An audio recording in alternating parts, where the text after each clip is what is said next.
Did you ever dream of buried treasure, of lonely pirate coves, of maps with skull and crossbones? Treasure, they say, is where you find it. For it's not so much where you look, but how that counts. The whole universe is one vast, overflowing treasure chest.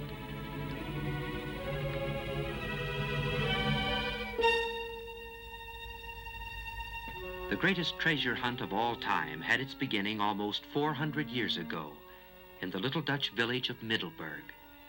For it was here that Jan Lippershey and Zacharias Janssen gave to the world the telescope and the microscope. It was Galileo who first turned the telescope toward the heavens and thus forged a tool which snapped the fetters that bound man to the earth and loosed him to roam the uncharted pathways of the heavens.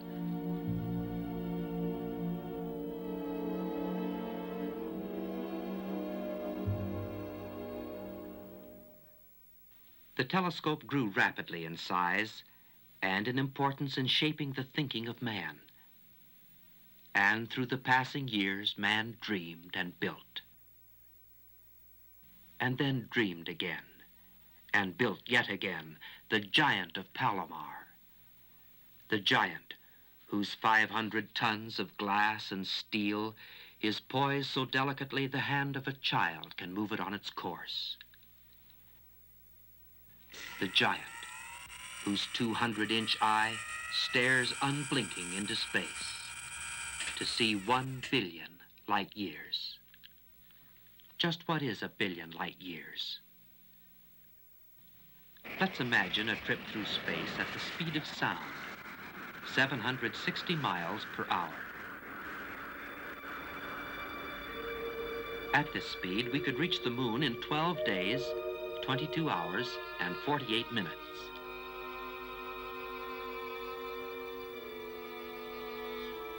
To reach the sun would require 5,040 days, or almost 14 years. But to reach the nearest star, we must travel on day and night for 3,800,000 years.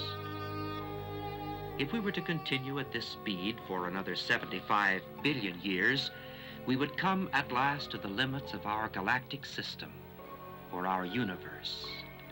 And from this vantage point, we would see in the depths of space beyond a tiny hazy object. Here we discard our jet plane for a beam of light and hurtle on through space 1,000,000 times faster than the speed of sound, 186,272 miles each second. And after traveling at the speed of light for 1,000,000 years more, we find ourselves in another universe, composed of 100 billion other stars.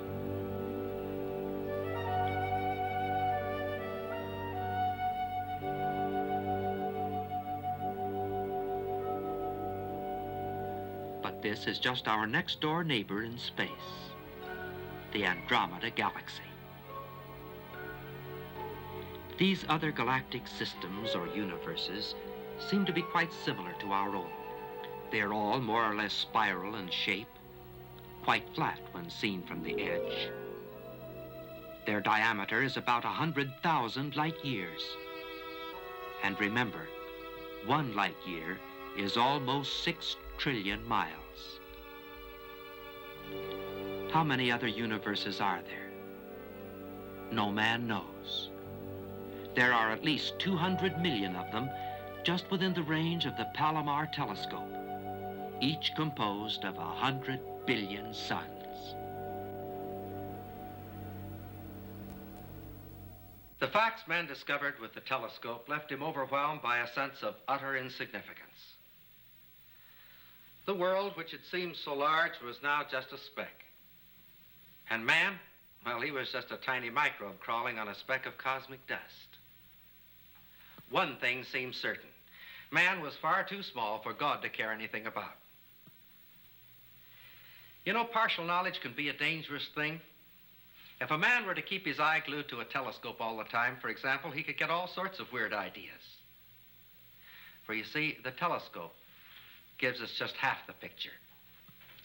It is interesting to note that the telescope and the microscope were born at the same time and in that same little Dutch village. For while Jan Lippershey was building the first telescope, Zacharias Janssen was creating the instrument which unlocked the fabulous treasure of little things. Thousands of years ago, Job asked, "Hast thou entered into the treasures of the snow?" Treasures in snow? Yes, treasures of beauty. Art treasures, rare and priceless, yet free to all.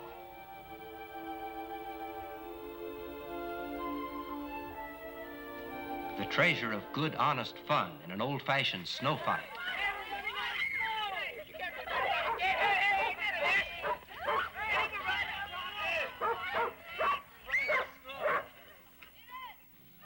But there are other treasures, too. The warm sun shines again. The snow melts. Drop adds to drop, rivulet to rivulet, pouring into streams, tumbling, cascading down the mountainsides, hurrying to its destiny, to be channeled at last into irrigation systems, and then bubble forth to soak into the ground with all its life-giving wonder, and at the call of thirsty roots to rise again and erupt into a miracle of life.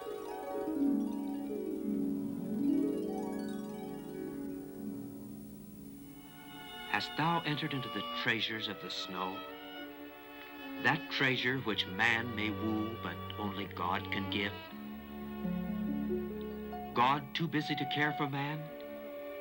What logic is this when every day we see the miracle of his hand about us?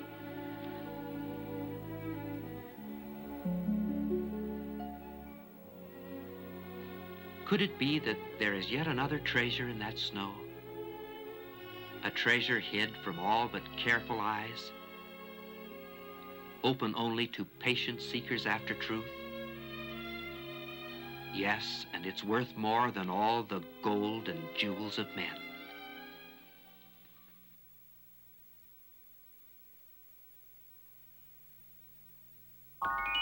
The snowflake. Here is the real treasure of the snow, hidden deep in the mystery of every tiny flake, the treasure of wisdom and understanding of our God.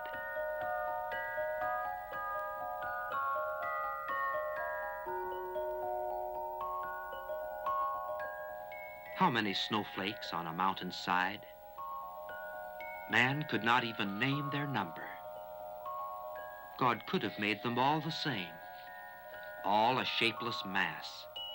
Yet he chose to make them each a wonderful mystery, all perfect, all fashioned about the same basic six-sided pattern, and yet all different. Perhaps that he might reveal to man his infinite concern for little things.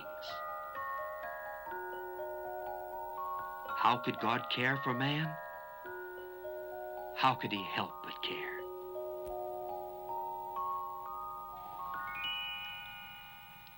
Did you ever take a good look at a grain of salt? That single grain is composed of billions upon billions of particles, so small that if we put 1,000,000 of them in a pile, we couldn't even see the pile, not even with a microscope. Now, put a drop of water on the grain of salt. Warm the slide just a bit.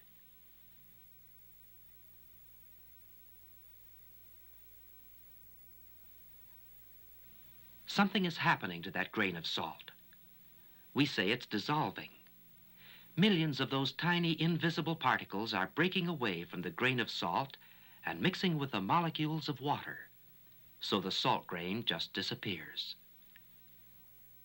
But now, as the slide is cooling, let's turn to a higher power.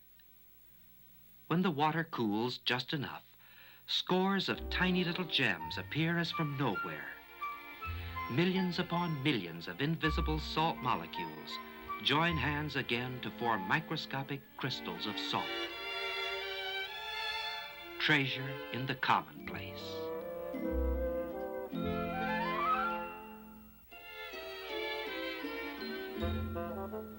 With the microscope, the medicine chest becomes a treasure chest, each substance with its own jeweled magic.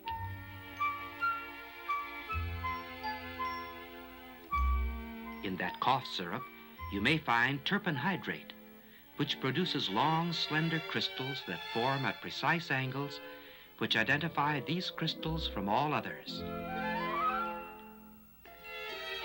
Your favorite eye wash probably contains zinc acetate, each crystalline substance producing its own characteristic crystal.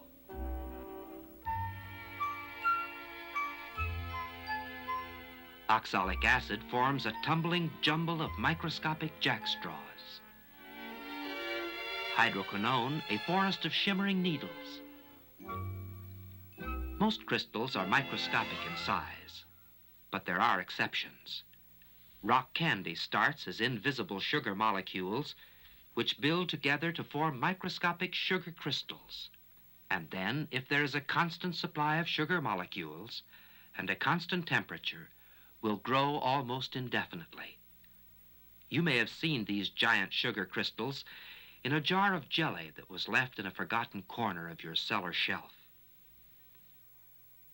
An ample supply of molecules, even temperature, and centuries of time. These are the ingredients that have transformed the heart of the earth into a storehouse of endless treasure. Treasure that has drawn men as by a strong magnet into the dark recesses of the earth. Cave explorers. Speleologists, they're called. Spelunkers, if you know them well. Men for whom the call of strange adventure is loud and clear.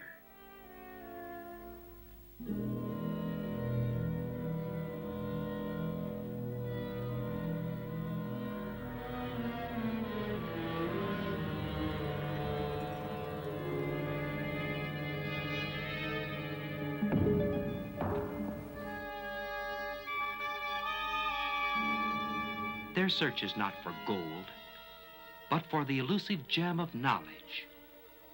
To be where man has never been before. To know the unknown.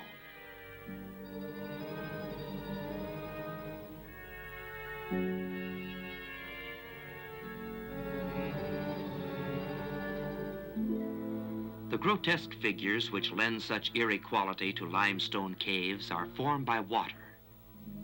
Not carved by tumbling torrents, but built quietly through the passing centuries by the steady dripping of water, saturated with dissolved limestone. While each shimmering drop hangs for a fleeting second, it evaporates imperceptibly, leaving behind a few tiny molecules. This action forms the stalactite from above. Similar action forms the stalagmite on the floor of the cave. Just as the crystals formed in that glass of jelly forgotten on the cellar shelf, so through the passing years, crystal formations of indescribable beauty and wonder have been building, molecule upon molecule, in the dark corridors of the earth. Some men climb to mountaintops. Some descend to hidden depths. But whether they reach up or down, they find the wonder-working hand of God has gone before.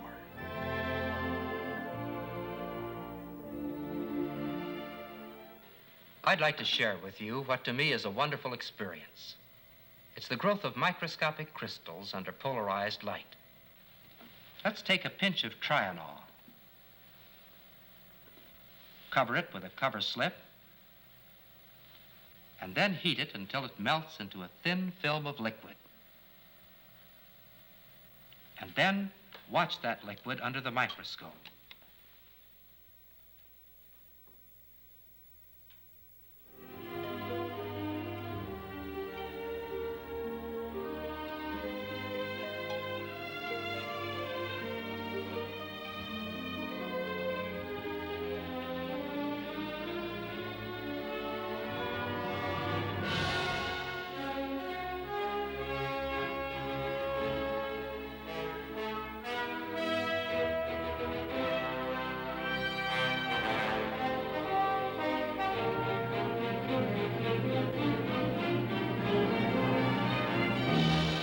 With some chemicals, the crystals form very slowly.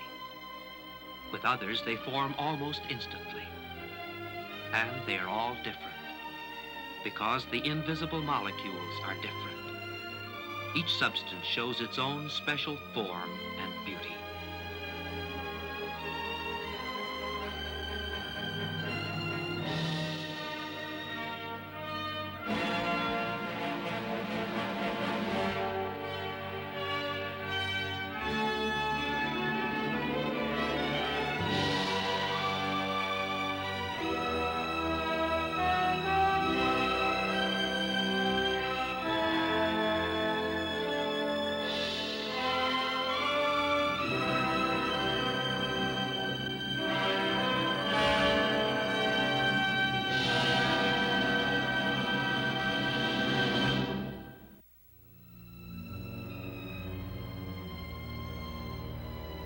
The desert is a lonely place. God-forsaken, we sometimes say. A place of desolation and death. The old prospector has spent his life in these burning wastes in search of treasure, always hoping someday to strike it rich. And yet, day by day, he has trampled underfoot a priceless treasure he never dreamed was there. A treasure brought to light but recently by the careful searching eye of science. The microscopic flowers of the desert. Belly plants, they're somewhat inelegantly but quite appropriately called. For they are planned by God for big men.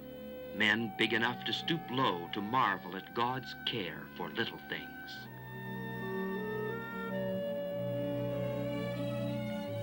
How do the tiny seeds of these delicate plants survive the blistering, parching heat of the summer's sun, the freezing cold of winter nights? How did they take root in the barren, shifting sands of the desert? It has been found that these almost invisible seeds will survive the rigors of the desert for 5 years or more, waiting just the right conditions necessary for their mysterious growth. By exploring the enigma of their growth in this strange environment, scientists hope to gain new knowledge, knowledge to aid man in his search to find new ways to feed a hungry world.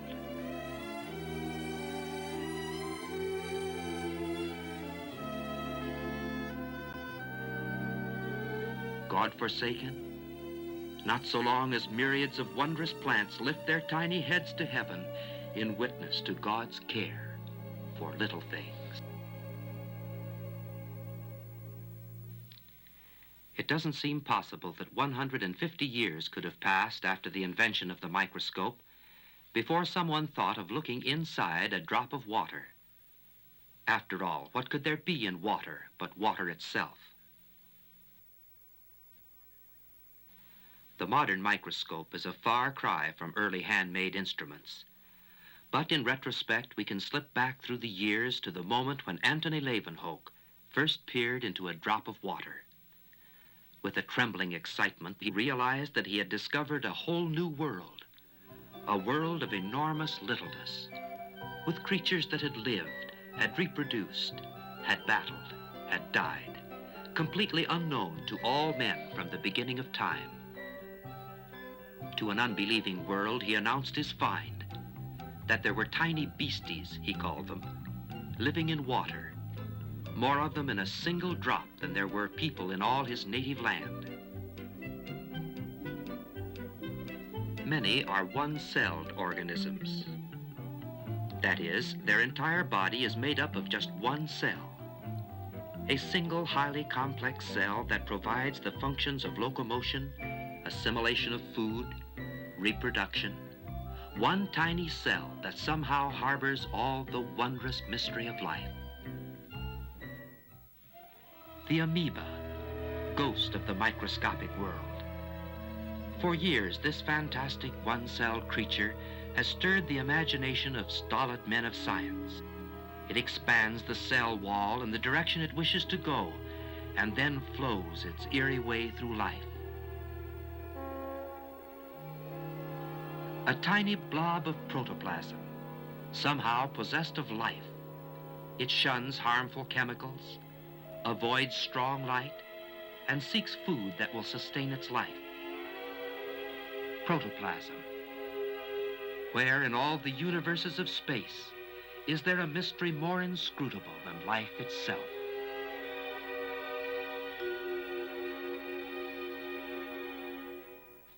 We've had a little glimpse of what can exist in a single drop of water. But stop and think. There are 117,000 drops in a gallon. 1,100,000,000,000 gallons in a cubic mile. And there are 400 million cubic miles of water on the Earth. Scientists from the University of Southern California show keen interest in all life found in the sea. But none is more important than the microscopic plants and animals trapped in the gossamer web of a plankton net. For here again, the real treasure is in little things. Most of us are apt to think of microscopic life only in connection with fresh water. But a drop of seawater is even more prolific. The amount and variety of microscopic life in the sea is vast beyond all comprehension. This little fellow, who seems to be practicing a juggling act, lives in a hollow tube. When he decides to go someplace, he works his way carefully to the end of the tube, starts his outboard motor, and swims off, glass house and all. Even the microscopic world has its comedians. And these little fellows are just about as funny as they come.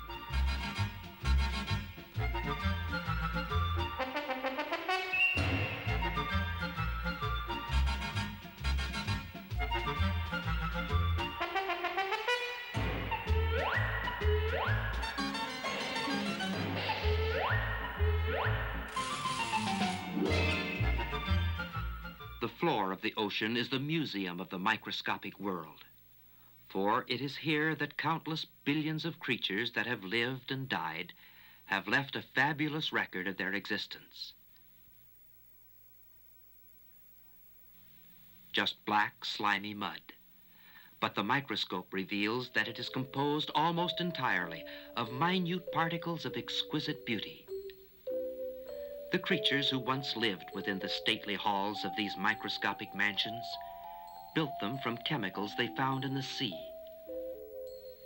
Diatoms build their houses of silica, tiny houses of natural glass, so small and so perfect that they are used to test the quality of high-power microscope lenses. There are more than 10,000 varieties of diatoms, and each builds its house on a pattern different from any other. These are living diatoms. They are in all water, fresh or salt, but in the sea their abundance is unbelievable. When the diatom dies, the discarded house sinks to the floor of the ocean.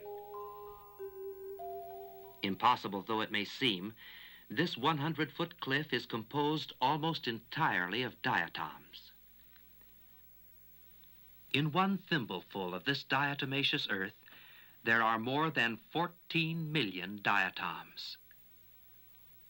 How many diatoms in one scoop of a power shovel? If man should try to count them, numbers would lose all meaning. And remember, every one of them was once a living thing, an object of the Creator's care. This area was once covered by the waters of an inlet from the sea.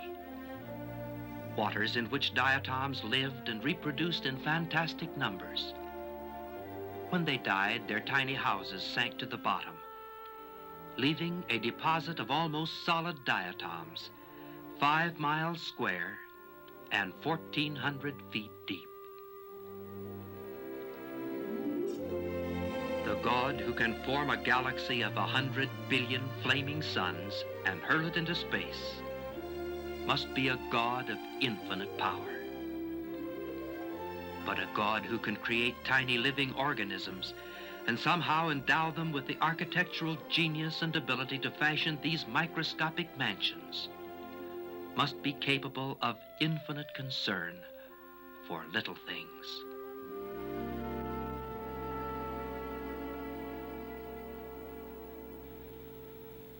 we've been exploring the treasure house of the universe. Together, we've examined the very large and the very small. And I'm sure that the question has arisen in the minds of all of us, just where do we fit in? What is man's place in the eternal scheme of things? One answer to this question comes from a recent and a very startling discovery in the field of science. If we were to take the smallest object known to science, a subatomic particle, which is something of the order of a billionth of a trillionth of an inch in diameter, and place it at one end of a chart, and then take the largest object we know anything about, a stellar galaxy, like our own galaxy, and place it at the other end, we would find that a man of average size would be right in the center of that chart, exactly halfway between the infinitely large and the infinitely small. I suppose that a mathematician would say that man is the mean proportion in the universe. Does God care for man? The question seems just a little foolish now, doesn't it? Of course he cares. If God would stop caring, that moment we would stop living. But God's concern extends beyond just our breathing and the beating of our heart to the deepest need of our life. From the Bible, we find that God's greatest concern is our spiritual welfare for all eternity. And in the Bible also, we find that he has made ample and wonderful provision for all of us. For God so loved the world that he gave his only begotten Son, that whosoever believeth in him should not perish, but have everlasting life. What is the greatest treasure in life? To know God. Not just as creator of the universe, but as our personal Savior, our Heavenly Father.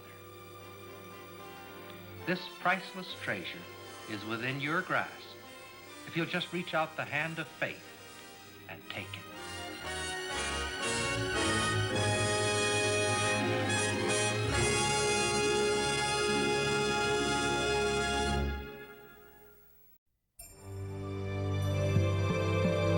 Astronauts are often accused of not being able to express themselves very well when they come back about really what it's like to be up in space. And I think that because when you look down at the Earth, you know, the word that comes to my mind is awesome. You just are so completely surrounded by the majesty of God and his creation. How beautiful are your works, O Lord. See how the Master Creator reveals himself through the glorious miracle of creation. Discover planet Earth. Be amazed by God's unique and diverse animal kingdom. And realize the miracles of human life, the wonders of God's creation. 3 award-winning videos that present dramatic evidence of God's creative majesty. Brought to you only by Moody Video. The heavens declare the glory of God. The skies proclaim the work of his hands. Space. Vast. Brilliant. Mysterious. A frontier which we have only begun to explore. Marvel at the magnificence. Thrill to the grand detail. There is a master creator, and this universe is the work of his hands. Join us for the unforgettable Journeys to the Edge of Creation, brought to you only by Moody Video. He makes clouds rise from the ends of the earth. He sends lightning with the rain and brings out the wind from his storehouses. Brace yourselves for the awesome forces of God's creation. They're unstoppable, unforgettable, unpredictable. I knew that God was stronger than this storm could ever be, and that he's the one I needed to look to help me through the storm. Come face to face with the thundering earth the whirling winds, and the roaring waters. Meet the scientists who seek to understand the mysteries behind these powerful forces and learn how the Master Creator provides peace and strength in the storms of life. The Awesome Forces of God's Creation, a 3-part series brought to you only by Moody Video. Get yours today. Inspiring scripture, beautiful hymns, and vivid nature scenes are combined as devotional videos that fill you with the peace and joy that can only come from God's Word. In His presence reminds you of God's faithfulness and unconditional love. Look at the birds of the air. They do not sow or reap or store food away in barns, and yet your heavenly Father feeds them. Are you not much more valuable than they? Be encouraged and blessed by Worship the King. In His presence, Worship the King. Devotional favorites brought to you by Moody Video. Imagine you're a kid and you've just been given a science project. Do you A, consult every book you can find, B, go shopping, or C, visit your grandparents? Anyone see my welding rods? Wow!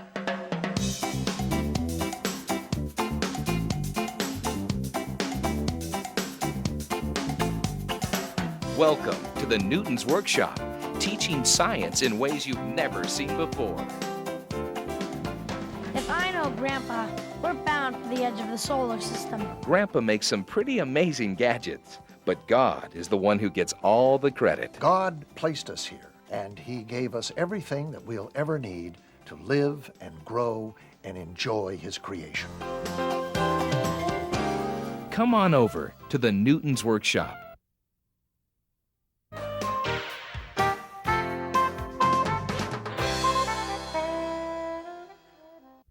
Moody Science Classics, a collection of timeless lessons of science and faith, featuring one of the most innovative teachers of our century, Dr. Irwin A. Moon.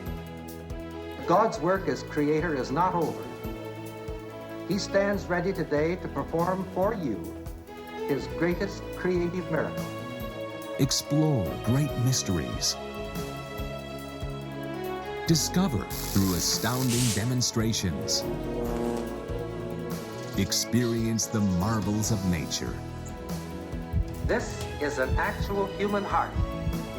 Just a few hours ago, it was pumping blood through the body of a living human being.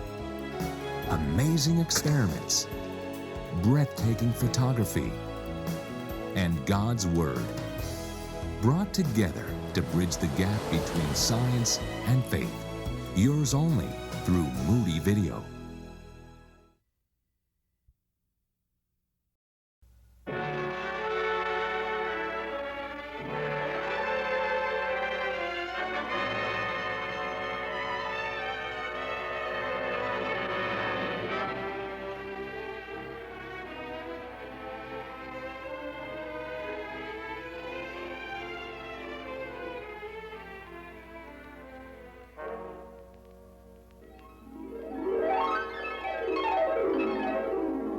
¿Quién no ha soñado con tesoros escondidos?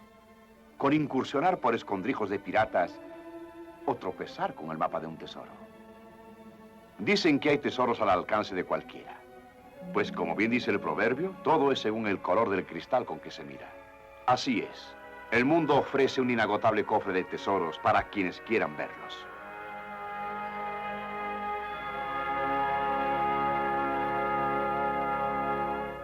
La más importante búsqueda de tesoros de que se tenga memoria se inició hace casi 400 años en la aldea holandesa de Middelburg, cuando Jan Lippershey y Zacharias Janssen legaron al mundo el telescopio y el microscopio. Galileo fue el primero en escrutar la inmensidad de los cielos con el telescopio, rompiendo las cadenas que ataban al hombre a la Tierra y liberándole para discurrir por ámbitos extraterrenos.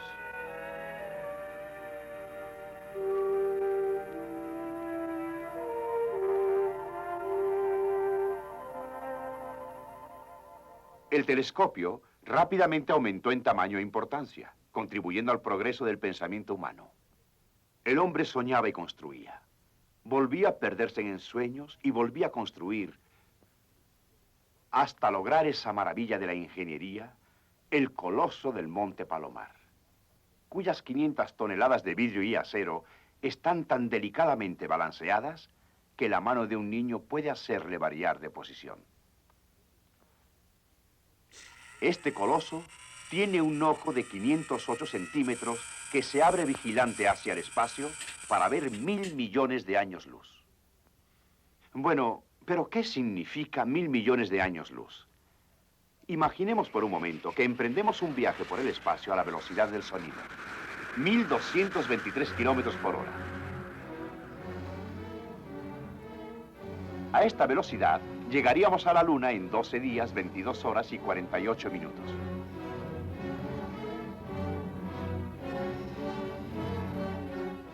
Para arribar al Sol necesitaríamos 5.040 días, es decir, casi 14 años.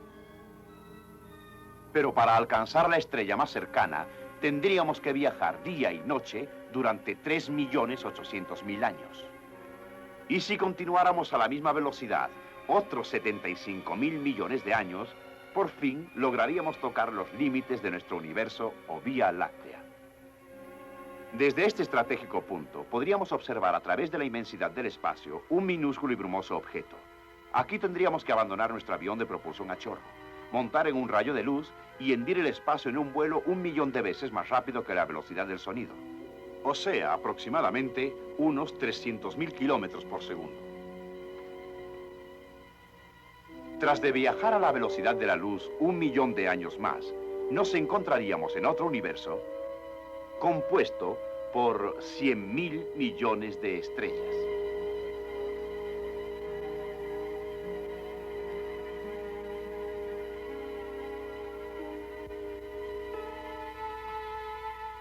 Pero este es solo nuestro vecino inmediato en el espacio, la galaxia de Andrómeda. Estos otros sistemas galácticos o universos parecen ser muy semejantes al nuestro. Todos afectan en mayor o menor escala la forma de espiral, que vista de perfil es bastante plana. Su diámetro es del orden de los 100.000 años luz. Y hay que recordar que un año luz corresponde prácticamente a 10 billones de kilómetros. ¿Cuántos otros universos hay? Nadie lo sabe. Se conocen por lo menos 200 millones, que es lo que abarca la potencia del telescopio del Monte Palomar. Cada uno formado por 100.000 millones de soles.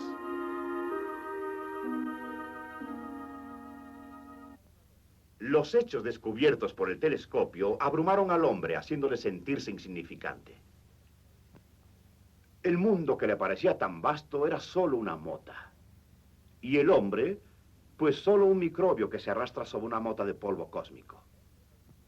Una cosa parecía cierta. El hombre era demasiado pequeño para que Dios se ocupara de él. Resulta peligroso saber las cosas a medias. Si un hombre no despega la vista del telescopio, su mente se deforma llenándole la cabeza de absurdas ideas. Porque lo que se ve en el telescopio es solo un universo a medias. Es interesante saber que el telescopio y el microscopio nacieron al mismo tiempo y en la misma población holandesa. Pues cuando Jan Lippershey fabricaba el primer telescopio, Zacharias Janssen, al crear el microscopio, rasgaba el velo del fabuloso mundo de los seres infinitesimales. Antes, hace miles de años, Job dijo, ¿has entrado tú en los tesoros de la nieve? ¿Tesoros en la nieve? Sí, tesoros de incalculable belleza, tesoros de arte, únicos e inapreciables, y sin embargo al alcance de todos. ¿Y qué tesoro hay más preciado que el de una sana diversión como la clásica batalla de nieve?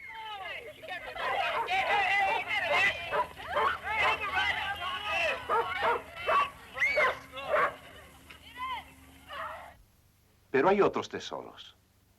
El tibio sol vuelve a brillar, fundiendo la blanda nieve. Una gota se une a otra, y un riachuelo a otro riachuelo, para formar un río Y esto es un torrente y cascadas que se despeñan, en ansia presurosa de alcanzar su destino. Formar finalmente parte de los sistemas de irrigación que burbujeantes impregnan con su enorme poder vital los yermos campos y las sedientas raíces, irrumpiendo en un milagro, el milagro de la vida.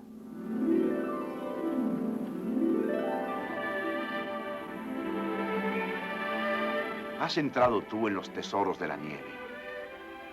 Tesoros que son dádiva exclusiva de Dios y no primicias de la ingeniosidad del hombre.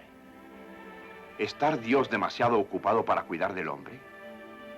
Nada más ilógico e ingrato que ese pensamiento cuando nos rodean por doquiera los milagros que brotan de la benignidad de su mano. ¿Se esconde algún tesoro más en la majestuosa belleza de la nieve? ¿Un tesoro que se muestre solo a los que con cuidado observan? ¿Celoso de ser visto únicamente por los que van en pos de la verdad? Sí, y vale más que todo el oro y las joyas tan preciadas del hombre.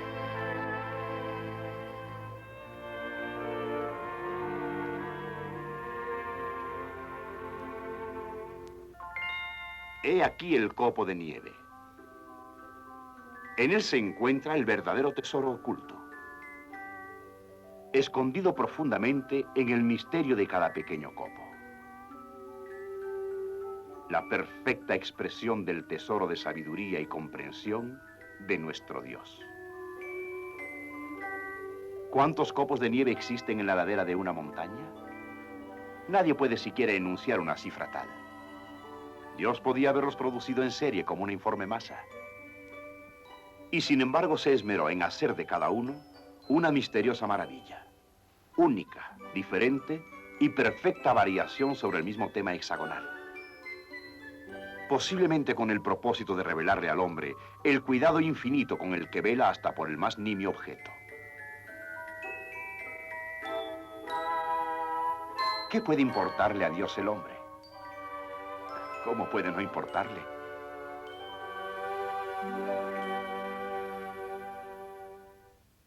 ¿Han visto alguna vez con detenimiento un grano de sal? Este granito está compuesto de miles de millones de partículas tan extremadamente pequeñas que si amontonáramos 1 millón de ellas ni siquiera veríamos el montón, aún en el microscopio. Ahora, coloquemos una gota de agua en ese grano de sal. Calentemos un poquito la placa.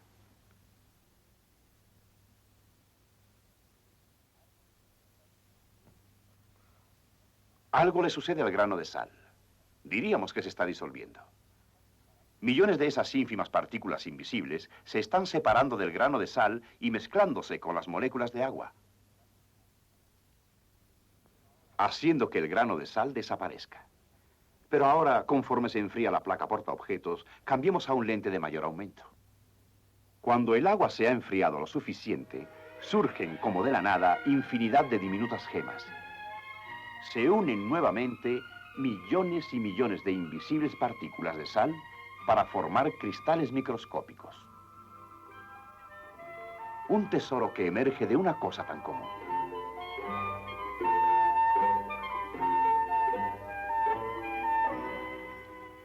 Aquí tenemos alumbre, sulfato de aluminio y amonio en cristales.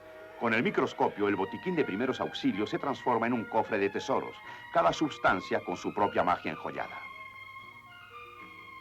En el jarabe para la tos se puede encontrar clorhidrato de pineno, que produce largos y delgados cristales que forman ángulos siempre idénticos que lo distinguen de otros muchos cristales.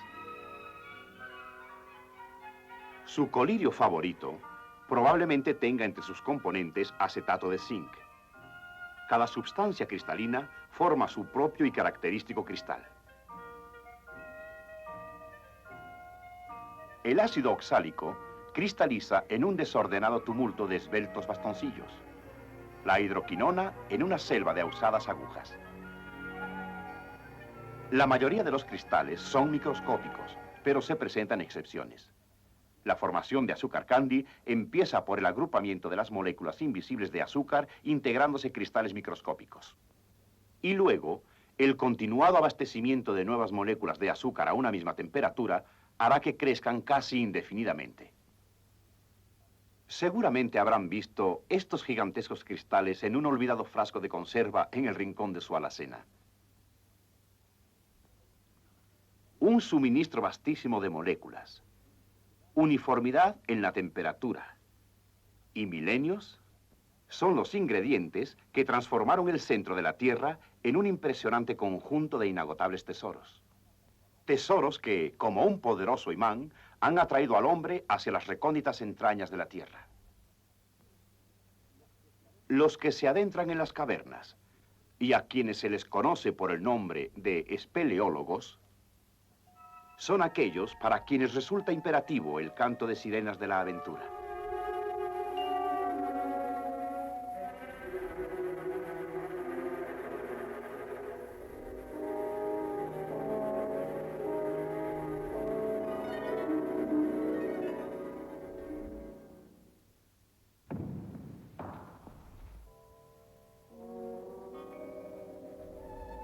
No los seduce el oro, sino el esquivo anhelo de saber, de penetrar en lugares hasta entonces nunca hollados, de adentrarse en lo desconocido.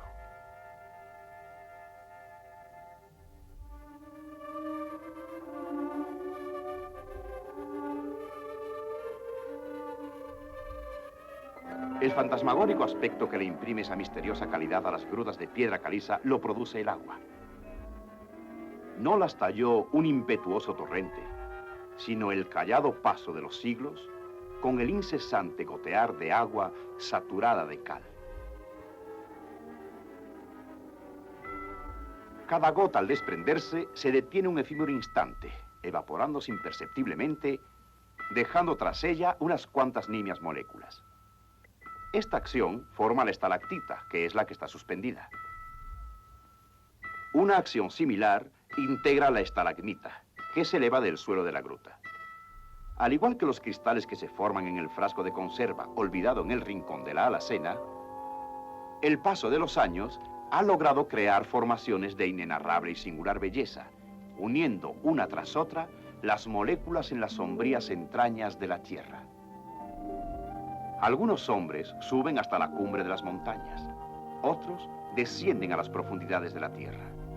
Pero ya sea que bajen o asciendan, encuentran siempre que la portentosa mano de Dios se había posado ahí primero.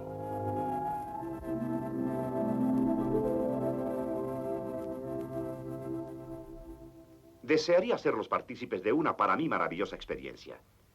El crecimiento de cristales microscópicos observado con luz polarizada. Tomemos una pizca de trional.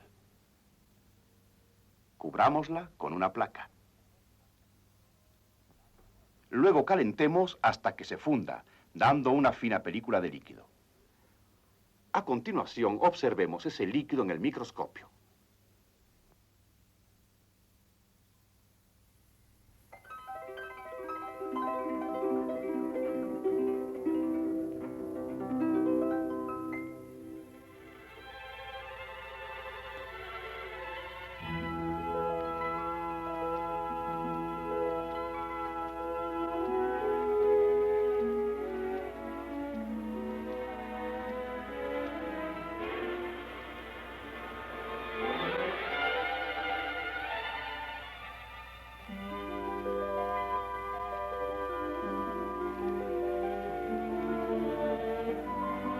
La cristalización es muy lenta en el caso de algunas sustancias químicas, en otras, en cambio, es casi instantánea. Y todas son diferentes, porque las moléculas invisibles lo son también. Cada sustancia muestra su especial forma y belleza.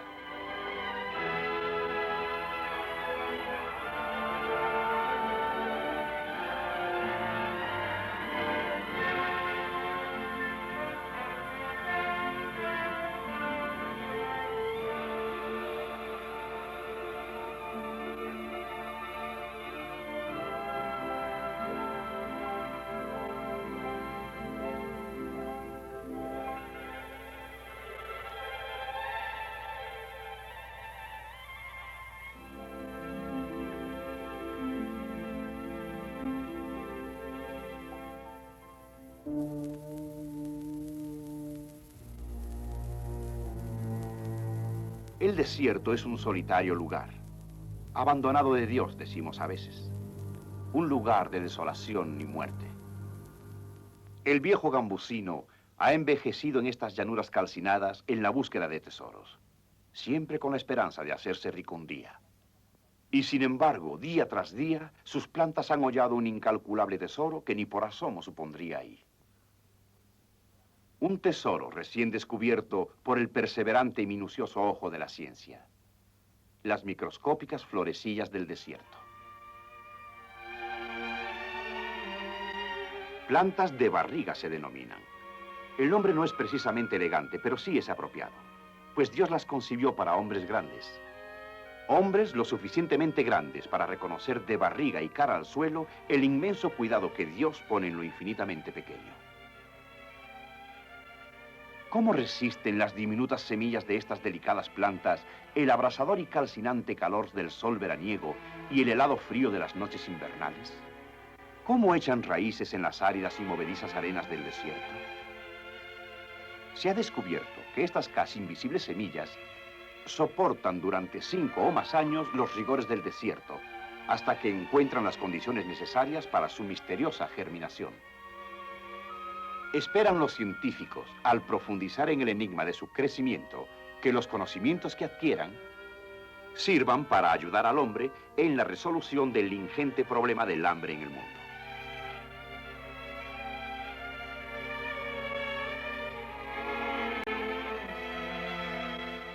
¿Abandonado de Dios? De ninguna manera. Mientras miriadas de maravillosas plantas levanten hacia el cielo sus corolas en mudo testimonio de la solicitud de Dios hacia lo pequeño. Parece imposible que 150 años hubieran transcurrido después de la invención del microscopio antes de que a alguien se le ocurriera ver el interior de una gota de agua. Después de todo, ¿qué podía haber en el agua sino agua? El moderno microscopio dista mucho de los primitivos instrumentos hechos a mano. Pero con una mirada retrospectiva, podemos retroceder al momento en el que Antonio van Leeuwenhoek escudriñó por primera vez el interior de una gota de agua. Presa de gran excitación, se dio cuenta de que había descubierto un mundo totalmente nuevo. Un mundo de tremenda pequeñez, de criaturas que desde los principios del tiempo vivieron, se reprodujeron, batallaron y sucumbieron sin que el hombre se apercibiera de ellas. A un escéptico mundo le anunció su hallazgo, la existencia de animalejos, como él los denominó, que vivían en el agua. Más de ellos en una sola gota de agua que habitantes en toda su tierra natal. Muchos son organismos unicelulares, es decir, su cuerpo entero está compuesto por una sola célula.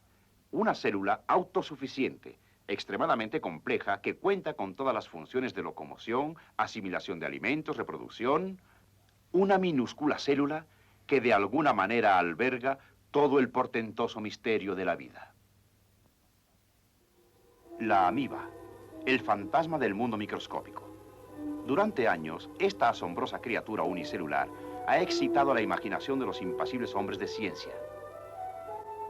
Expande su pared celular en la dirección hacia la que desea ir, y así fluye abriéndose un misterioso paso por el camino de la vida. Una burbujita de protoplasma dotada misteriosamente de vida. Rehúye los productos químicos dañinos, al igual que la luz intensa, y busca alimentos que sostengan su vida. El protoplasma. ¿En cuál de todos los universos del espacio puede haber un misterio más inescrutable que el misterio de la vida?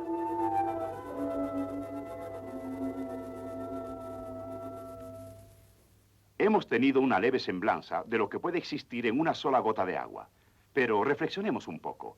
Hay aproximadamente 30 millones de gotas en 1 metro cúbico de agua.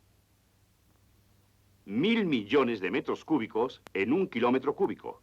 Y hay 1.600 millones de kilómetros cúbicos de agua en la Tierra. Los científicos de la Universidad del Sur de California muestran vivo interés en toda forma de vida marina. Pero ninguna más importante que las plantas y animales microscópicos que se adhieren a la gasa sutil de la red para pescar plancton. Pues aquí, una vez más, encontramos el tesoro verdadero en lo pequeño. Muchos de nosotros pensamos acerca de la vida microscópica solo relacionándola al agua dulce. Pero una gota de agua de mar se muestra aún más prolífica. La cantidad y variedad de vida microscópica en el mar traspasa los límites del entendimiento humano. Este pequeñín que parece estar practicando el malabarismo vive en un tubo hueco. Cuando decide ver mundo, se desplaza cuidadosamente a la extremidad del tubo. Pone en marcha su motor fuera de borda y empieza su gira equipado hasta con casa de cristal. Existen payasos aún en el mundo microscópico. Y estos pequeñines son tan divertidos como el que más.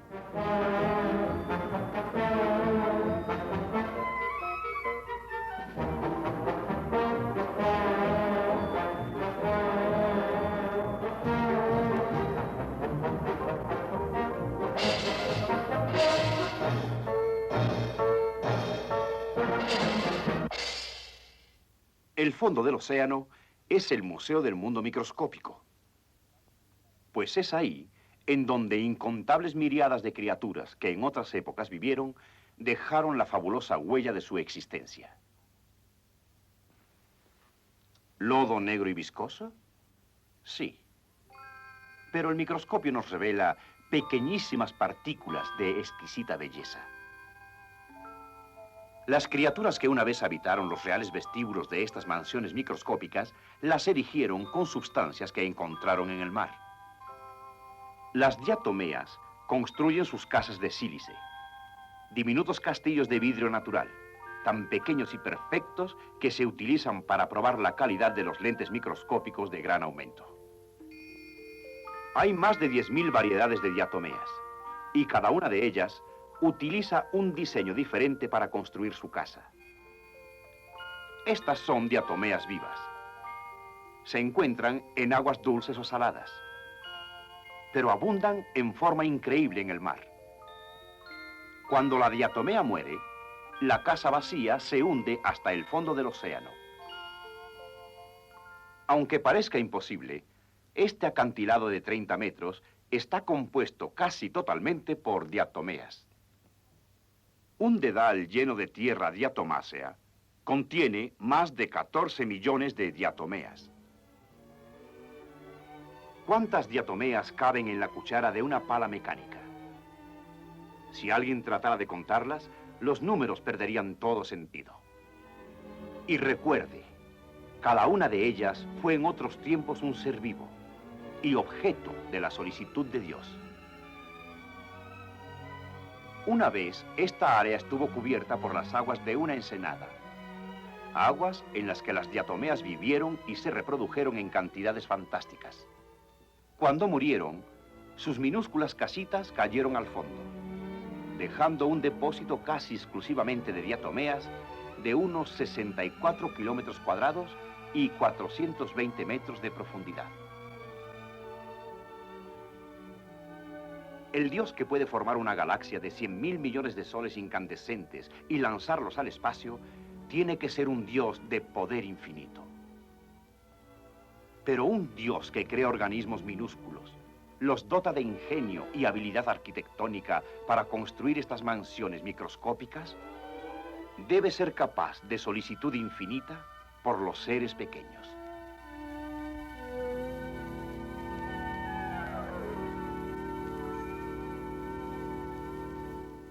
Hemos explorado los tesoros que encierra el universo.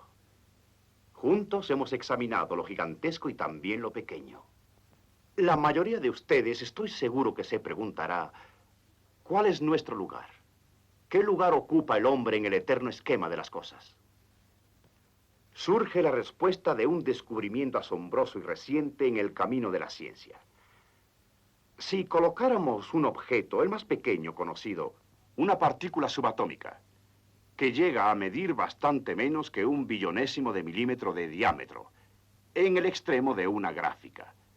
Y luego colocaremos el objeto más grande conocido, una galaxia, igual a nuestra Vía Láctea. En el extremo contrario, encontraríamos que un hombre de tamaño normal se situaría en el centro exacto, o sea, en medio del camino entre lo infinitamente grande y lo infinitamente pequeño.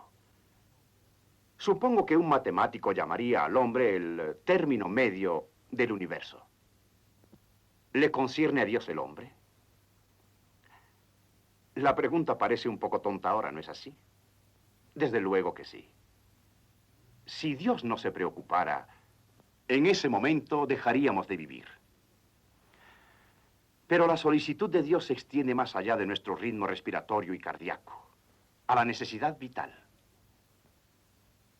Viendo la Biblia comprendemos que Dios quiere en esencia preservarnos para la felicidad por toda una eternidad. En la Biblia encontramos también que Él ha provisto en forma amplia y maravillosa para todos nosotros. Porque de tal manera amó Dios al mundo que ha dado a su Hijo unigénito para que todo aquel que en Él cree no se pierda, mas tenga vida eterna. ¿Qué tesoro vale más en la vida? El conocer a Dios.